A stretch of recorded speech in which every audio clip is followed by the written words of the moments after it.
CaixaForum Plus y Podium Podcast. Lo mejor está por escuchar. presentan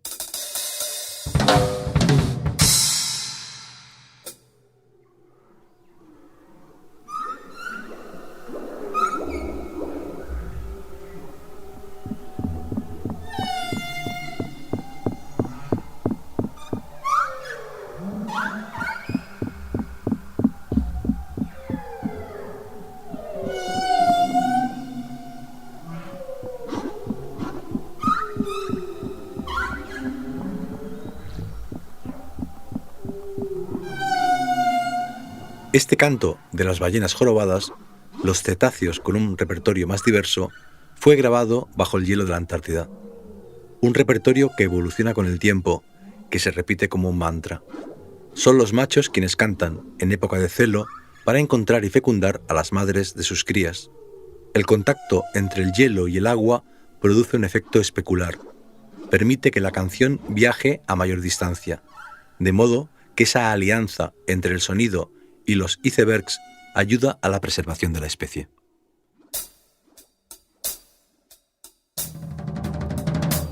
Un 10% de la superficie de la Tierra está poblada de glaciares, que significan el 75% de la reserva de agua potable. Sobre todo se encuentran en la Antártida y, en menor medida, también en Groenlandia. Como las ballenas, los glaciares tienen hijos. Nacen por fractura y grieta. Un fragmento de hielo se desprende del glaciar, se parte, llega el parto, es engendrado como témpano o iceberg, glaciar su padre, glaciar su madre. Esas fracturas, esos desprendimientos convierten los glaciares, los témpanos o icebergs en instrumentos de una auténtica caja de resonancias. La música de los glaciares es sedentaria, la de los icebergs nómada. Viaja empujada por el viento o las corrientes. Contra la percusión de ambos rebotan los sonidos biológicos de las profundidades. Como el agua es unas 800 veces más densa que el aire, el sonido viaja en ella 4 veces más deprisa. Pero el océano no es único y compacto, tiene sus estratos. Según la temperatura o la cantidad de sal, el sonido se propaga o reverbera de una forma o de otra. Algunas especies de ballena, para mantener unido al grupo, son capaces de enviar sus mensajes a cientos de kilómetros de distancia. Ningún ser vivo puede emitir un sonido tan concentrado como un cachalote.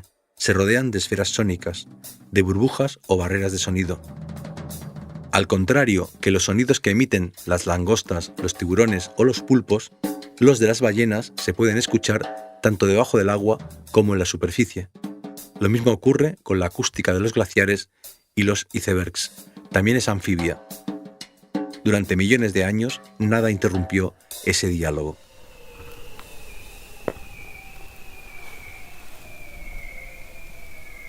Hasta que el ser humano irrumpió en la acústica del fondo del mar.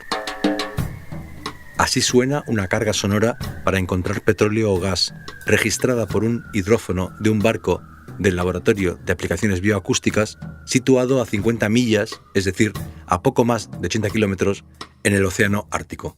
El sonido del cañonazo penetra el fondo marino en busca de reservas. El hidrófono captó su eco. El Ártico es uno de los pocos espacios naturales cuyas reservas de petróleo son vírgenes. El hielo impedía su explotación, pero ahora los hielos se funden, los icebergs se multiplican, las profundidades acuáticas se quedan desnudas, sin protección.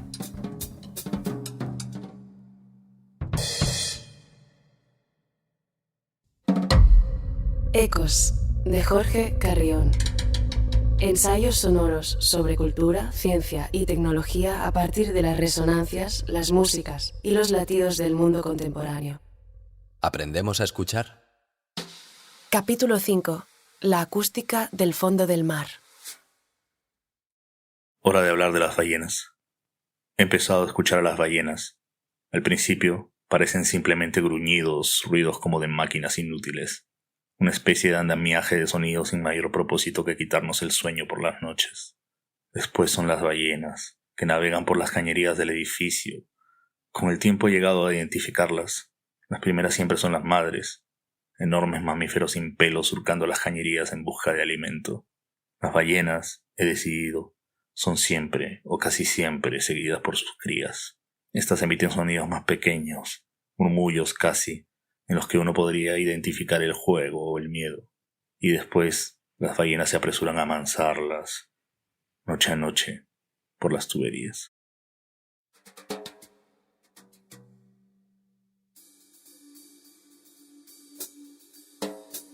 Recuerdo aquel amanecer en un autocar que bajaba por la península de Baja California.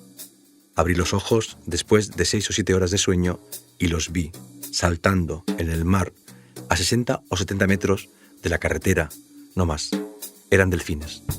No me lo podía creer. En libertad eran otros, radicalmente distintos de los amaestrados, robóticos, que vi de niño en el acuario del Zoo de Barcelona. Volví a encontrarme con ellos años más tarde, con mi mujer en el Caribe venezolano.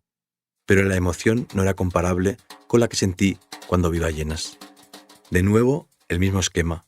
La primera vez a solas, en una playa y en una barca, en Puerto Madryn, la Patagonia argentina.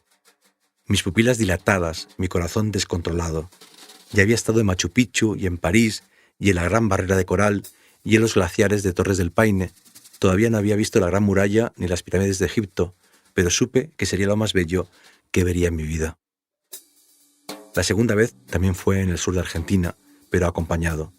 La noche anterior al espectáculo en el mar abierto, las vimos nadar desde el balcón de nuestro hotel a la luz de la luna.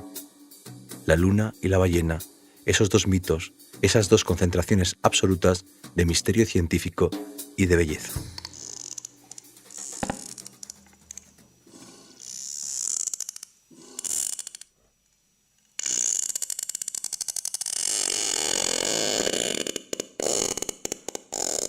En Canarias justamente estábamos siguiendo grupos durante días y noches, durante muchos días, y la primera vez estábamos en el barco, estábamos en búsqueda de algunos grupos, teníamos un arrastre, que es decir, es un hidrófono, es un micrófono adaptado al agua, y me encontraba solo en el puente por la noche, todo el mundo estaba durmiendo, y de repente oí mi primer cachalote por debajo del agua en su entorno inmediatamente. Los cachalotes, me contó Michel André en su laboratorio junto al mar, son los más antiguos de todos los cetáceos. Llevan 30 millones de años evolucionando a través de la acústica. Nuestra atención hacia sus sonidos, en cambio, es muy reciente. Hay rastros de ella en varias mitologías, como la Inuit de la península de Labrador. Los Inuit creían en unos seres llamados Ikalu Napa, mitad humanos, mitad mamíferos marinos. Las sirenas se parecían sobre todo a dinosaurios.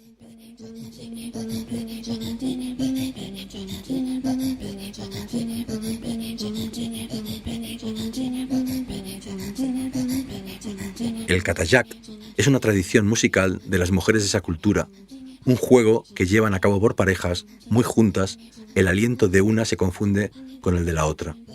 Cantan guturalmente, con la garganta. Los sonidos recuerdan la respiración de las ballenas, pero también a las focas, los osos polares y otros mamíferos del norte de Canadá. La primera de las dos mujeres que se calla porque se ha quedado sin aliento o se ríe, pierde. El desarrollo de la ciencia moderna de la acústica submarina no se debió, no obstante, a nuestra fascinación mitológica por los grandes cetáceos, ni siquiera a nuestro incesante desarrollo de técnicas pesqueras cada vez más efectivas. Aunque Leonardo da Vinci o Isaac Newton ya pensaran científica y matemáticamente en la propagación del sonido a través del agua, fue el hundimiento del Titanic y la Primera Guerra Mundial los fenómenos que aceleraron la investigación. Nacieron prácticamente a la vez el sonar y las minas acústicas submarinas. Desde entonces, el monitoreo de los glaciares no ha hecho más que perfeccionarse. Pero una nueva tecnología de la escucha puede prever la catástrofe. Ahora se realiza tanto a través del sonar en barcos y bases marítimas como de observación satelital y modelos oceanográficos, programados para adivinar sus movimientos y neutralizarla. Las nuevas tecnologías permitieron, a su vez, el desarrollo de la bioacústica del fondo del mar. Y con ella fueron llegando los estudios sobre la comunicación de los peces y de los cetáceos. En 1967, los investigadores Roger Payne y Scott McVeigh se aliaron con el ingeniero de sonido Frank Watlington y empezaron a escuchar los cantos de las ballenas. Esas secuencias que cantan en coro y que a veces duran media hora o más. En 1970 publicaron Songs of the Humpback Whale, un disco superventas que no solo descubrió a millones de personas la belleza musical de la comunicación de los grandes cetáceos, también impulsó su conservación. La pesca empezó a ser regulada en serio. El disco de sonidos naturales más vendido de la historia salvó a varias especies de su probable extinción. El lenguaje es humano, ¿eh? No existe en ninguna otra especie. Hay sistemas de comunicación que no pasan por los sonidos. Yo creo que los sonidos a nivel evolutivo se producen para encontrar presa, por lo tanto es para romper el silencio, y que el contenido de información en el sonido es mucho menor que el contenido de información en las secuencias de sonidos, por tanto en los intervalos de tiempo entre los sonidos y por tanto en el silencio entre los sonidos. Y que es el ritmo del silencio que permite justamente la comunicación en los animales y que probablemente sea incluso un valor universal de comunicación entre todos los seres vivos. Es curioso, Jorge. Michel André y tú tenéis un timbre casi idéntico. Sí, deberíamos jugar al Catajac a ver quién gana. La mayoría de los científicos, como él, se resisten a decir que los demás animales tienen sus propios idiomas. Hablan de comunicación, hablan de estrategias de comunicación acústica, de repertorios sonoros complejos. Pero algunos, como Jennifer Ackerman o Carl Safina, sí que usan esa expresión. Lenguajes animales de culturas animales. O de otros animales, porque nosotros también lo somos.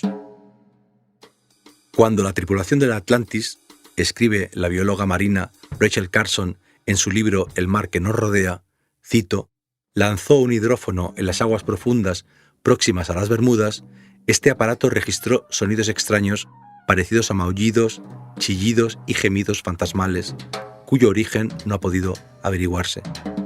Vivimos el inicio de una nueva era. Poco a poco iremos entendiendo los otros lenguajes animales y los del fondo del mar.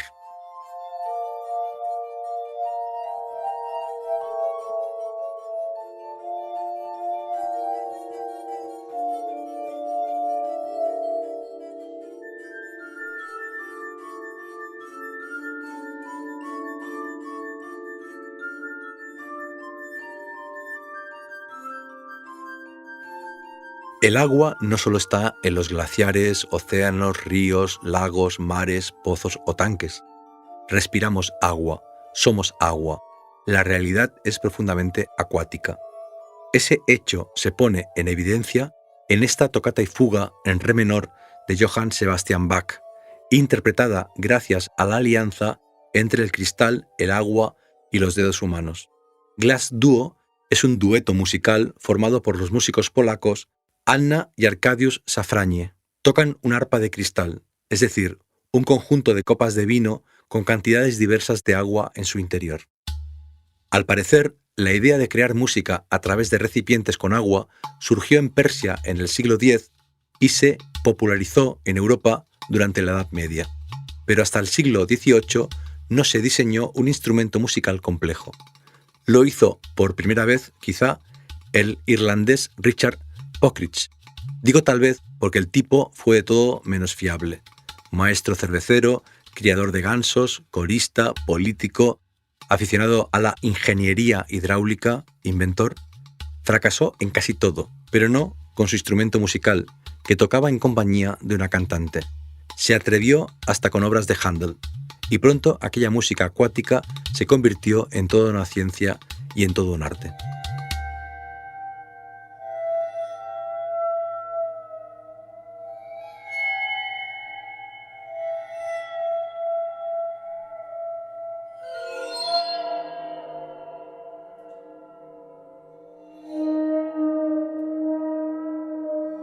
Así suena el waterphone o aguáfono al contacto con un arco de violín.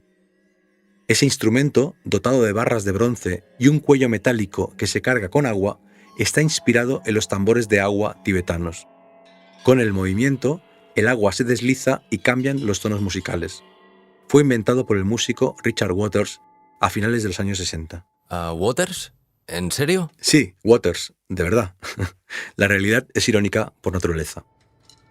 Aunque es conocido sobre todo por su uso en las películas de suspense y de terror, lo cierto es que también ha sido utilizado en la comunicación con el reino marino. El músico y artista conceptual Jill Nolman lo usó en su disco Orca's Greatest Hits porque se puede tocar en el agua y le sirvió para invocar y dialogar con ellas. Al menos simbólica, fantástica, oníricamente. El agua ha sido siempre maternidad y vientre y origen, subconsciente. Como dice la poeta y cantante argentina Flor Brayer en la canción The Love Life of an Octopus, todo el espacio que hay debajo de las aguas son espacios del sueño.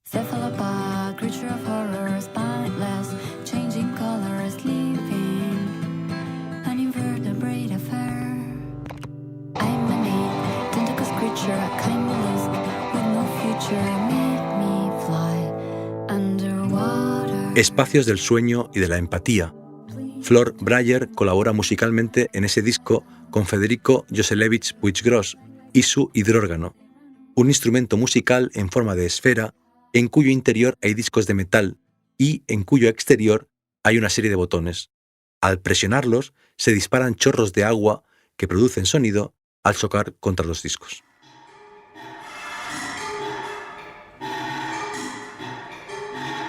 La simbiosis del metal y la lluvia encerrada crea melodías mántricas que el artista ha llamado los sonidos de la empatía. Necesitamos esas formas de imaginación y de percepción y de traducción para aprender a escuchar de otras maneras. Solo conocemos una pequeña parte de esas topografías profundas de los fondos marinos. Siguen siendo sobre todo superstición, imaginación, oscuridad, el hábitat de las criaturas abisales, los mares donde viven esos extraterrestres que llamamos pulpos y donde cantan las ballenas, donde se reproducen las orcas, los tiburones, los cachalotes, las ballenas jorobadas, y crean familias o tribus o culturas. ¿Cómo llamaremos a esas estructuras, a esos vínculos, a esos parentescos? En Aprender a ser salvajes, el biólogo Cal Safina nos recuerda que las ballenas descienden de otros mamíferos terrestres que regresaron al mar hace 50 millones de años. En ese regreso se llevaron unas aletas que recuerdan a manos, unos pulmones y el cuidado parental por los hijos. Mientras otras especies que convivían con ellos en tierra firme evolucionaron hacia los simios, nuestros antepasados. En la descripción de su encuentro con una ballena dice que somos contemporáneos y que el aire que respiran ellas y el que respiramos nosotros es el mismo. Hace unos 600 millones de años. Un gran y solo aliento.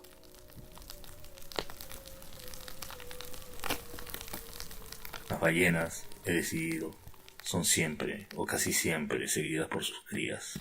Estas emiten sonidos más pequeños, murmullos casi.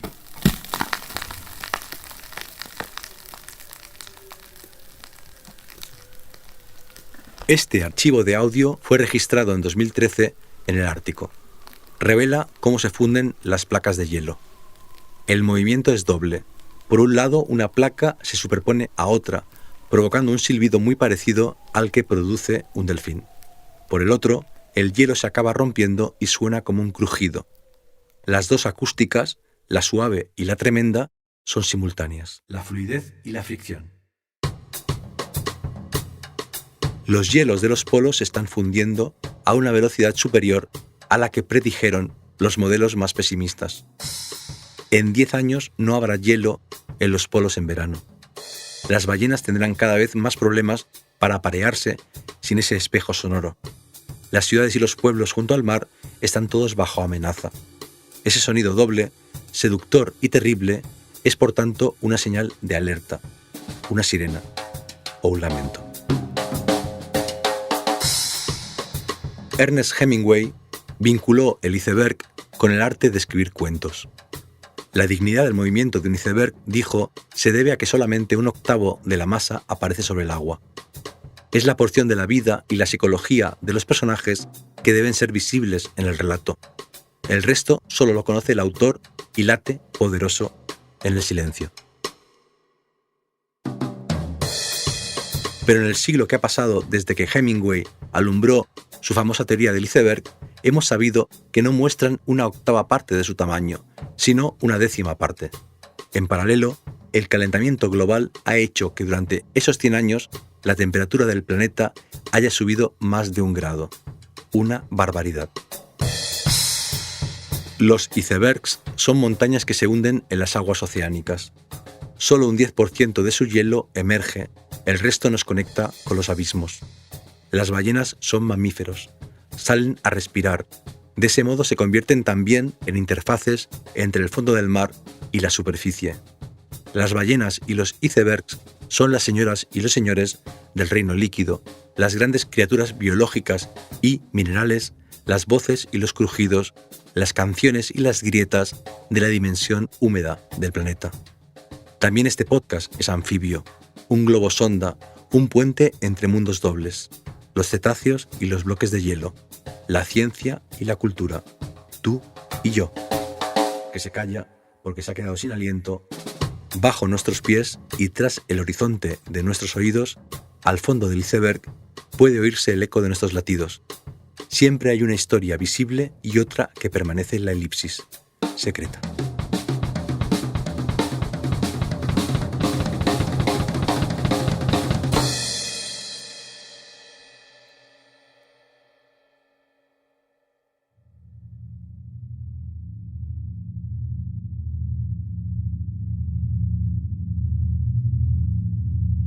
En este 5º capítulo de Ecos, titulado La acústica del fondo del mar, hemos citado, en orden de aparición, el archivo del Laboratorio de Aplicaciones Bioacústicas de la UPC, el poema Hora de hablar de las ballenas, de Jaime Rodríguez Zeta, leído por él mismo desde Madrid, que forma parte de su libro Canción de Big Morrow, editado por TREA. Las cantantes inuit Kia Hackey y Karen Flaherty, en un concierto de Katayak que se puede ver y escuchar en YouTube. El ensayo El mar que nos rodea, de Rachel Carson, traducido por Rubén Landa y publicado por la editorial Crítica. Los álbumes Songs of the Humpback Whale, de Roger Payne, Scott McVeigh y Frank Watlington, y Orca's Greatest Hits, de Jim Nolman. Pasajes de temas de Glass Duo y el Waterphone extraídos de YouTube.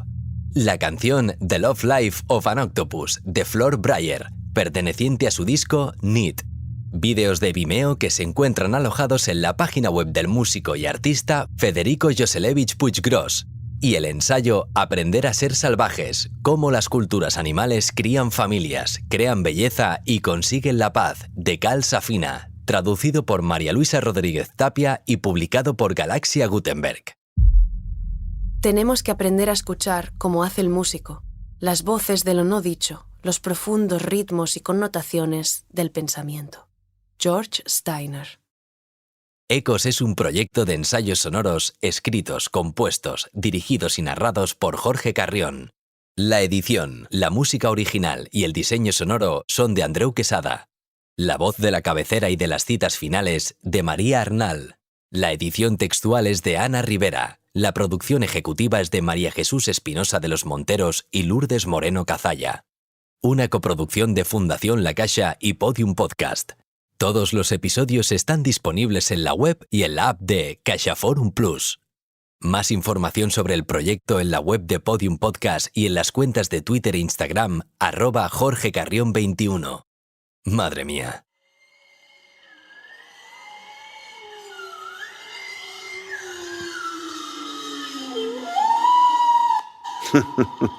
Esas ballenas son una pasada. Esas ballenas boreales. Entonces tenemos... A ver, ahora, empieza ahora. Son silbido. Esto. Eso son ballena boreal. Eso es hielo. Hielo. Y eso es ballena boreal. Ahora.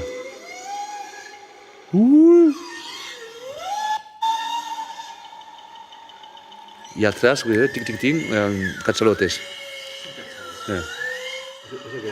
Ballena boreal. Solo ballena. Solo. Los ríos. Todo. Todo que oyes ahora, salvo lo que es cachalote detrás.